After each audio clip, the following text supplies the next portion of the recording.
Hey guys, my name's John Rife. I'm currently a junior at Guilford College. I'm studying sports administration with a minor in community justice studies. For my community justice studies class, we were required to do 30 hours of community service at a learning site. The learning site I chose was Unifour One. Unifour One is an organization that focuses on employment, education, social justice, and equality. It also has to do with a lot of educational volunteer programs, mentoring, and leadership development. I thought this would be a good fit for me because it was something that I felt like I could contribute to the kids that were struggling with kind of behavioral issues and help lead them in a direction to getting on the right path. So the reason why I'm sharing this video is because I wanted to tell a short story about two incidences that happened and what I kind of learned while I was volunteering at Unifour One. So the first incident was my first day. I went into the school. One, I was really taken back by the lack of resources. A lot of the classrooms didn't have projectors. There seems like there was just chaos no matter where you went in the hallways, classrooms, the cafeteria. There wasn't the same level of education that I got at the elementary school that I went to. So it was kind of saddening to see that. But when I walked into the classroom, the teacher was having a really hard time with these three kids.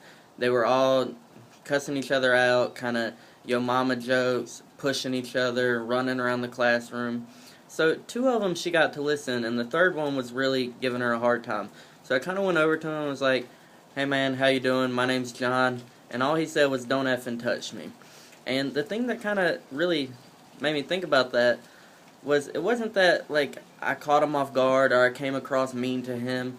It was he had to have been taught like that. Somewhere in his life, someone had instilled those values or that it was okay to act that way. And I was really taken back by that. The second incident was that when on Saturdays with Unifor One, we hold a boot camp for the kids. At these boot camps, the kids play basketball, do push-ups, sit-ups, pretty much any games we can get them to play where they have to step outside of their comfort zone in order to kind of realize that they can do things that they're not necessarily good at and develop leadership and teamwork skills while doing those.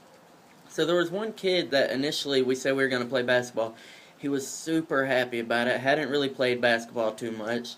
But we started playing, and he got really discouraged because he wasn't able to make free throws, layups, stuff like that. It got to the point that he just sat on the bleacher and said he didn't want to play for the rest of the day till his mom picked him up. Well, after talking to him, we convinced him to keep playing, and eventually, he got better, got a little better, and he was happy again. He had fun overall playing, and I think it was a good learning experience. The point I'm making from this is that I think just as the same as the classroom incident, these kids, because their environment, they're not backed up with the proper, I guess, home skills and leadership traits to really guide them on a path to success. The parents just kind of drop them off at these boot camp things. They don't really support them, stick there, learn with them. There's a lot of things that a younger kid needs in terms of support and development. And I feel like the majority of these kids don't get it, whether it's inadequate resources that are distributed to their school or whether it's just inside the home from the parents neglecting them and not really giving them the love and attention they need. So pretty much what I want you to take from this story is that, no matter where you are in life, just make sure you're supporting the ones around you and do your best because it can impact them and help them lead them on a path to success. Thank you, and that's my story about Unifor One.